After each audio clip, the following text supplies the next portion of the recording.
मैं हूं अभिषेक बारिट, आदर स्वीकार करें। वरिष्ठ लेखिका पद्मा सचदेव ने अपनी किताब ऐसा कहां से लाऊं, उन्होंने इस घटना का जिक्र किया है। उस वक्त लता मंगेशकर की उम्र कोई 33 साल रही होगी। वो अपनी शोहरत के हमेशा बने रहे चरम पर थी। भोर हुई ही थी और लता जी अपने बिस्तर पर थोड़ी असहजता के साथ जागी। उनको बेचैनी थी, फिर अचानक ही उन्हें पेट में बहुत तेज दर्द महसूस हुआ। वो कुछ देर तक इसे आम दर्द मानती रहीं, पर बाद में उनकी हालत बिगड़ती ही चली गई। उस वक्त उनकी हालत इस कदर बिगड़ी कि वो अपने बिस्तर से हिल भी नहीं पा रही थी। उन्हें कोई सीवियर इन्फेक्शन की शिकायत लग रही थी, हल्का बुखार भी आ गया था, लेकिन पेट का दर्द गैर मामूली था।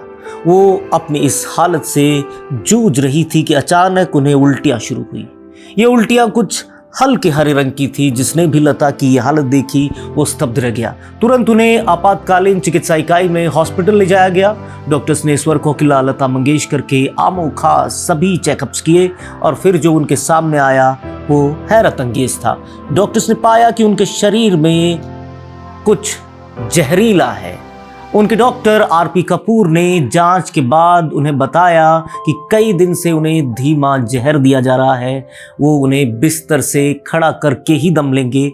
उन्होंने एक बातचीत में कहा था, हम मंगेशकर से इस बारे में बात नहीं करते क्योंकि ये हमारी ज़िंदगी का सबसे भयानक दौर था। साल था 1963। मुझे इतनी कमजोरी महसूस होने लगी कि मैं बेड से बेमुश्किल उठ पाती थी। हालात ये हो गए थे कि मैं अपने दम पर चल फिर भी नहीं सकती थी।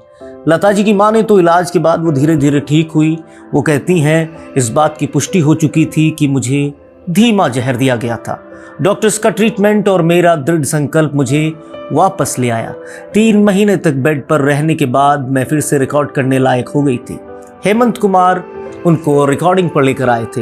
लता जी बताती हैं कि हेमंत दा उनके घर आए और मेरी माँ की इजाज़त लेकर मुझे रिकॉर्डिंग्स के लिए वापस ले गए। उन्होंने माँ से वादा किया कि किसी भी तरह के तनाव के लक्षण दिखने के बाद वो तुरंत मुझे घर वापस ले आएंगे। किस्मत से रिकॉर्डिंग अच्छी हो गई। मैंने अपनी आवाज़ नहीं खोई थी। बाद में लता जी के इसी गाने ने उनको फिल्म फेयर अवार्ड दिलवाया था। लता मंगेशकर के मुताबिक उनकी रिकवरी में मजरू सुल्तानपुरी की भी अहम भूमिका थी।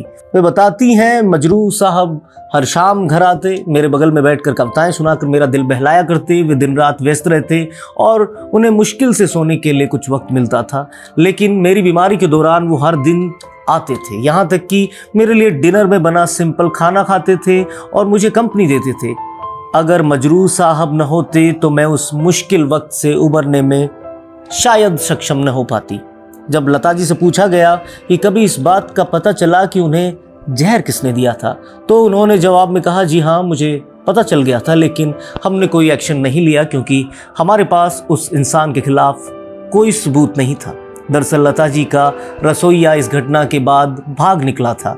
ऐसे में संदेह जताया जाता है कि इंडस्ट्री का ही कोई नामचीन आदमी लता मंगेशकर को उसके माध्यम से जहर दे रहा था।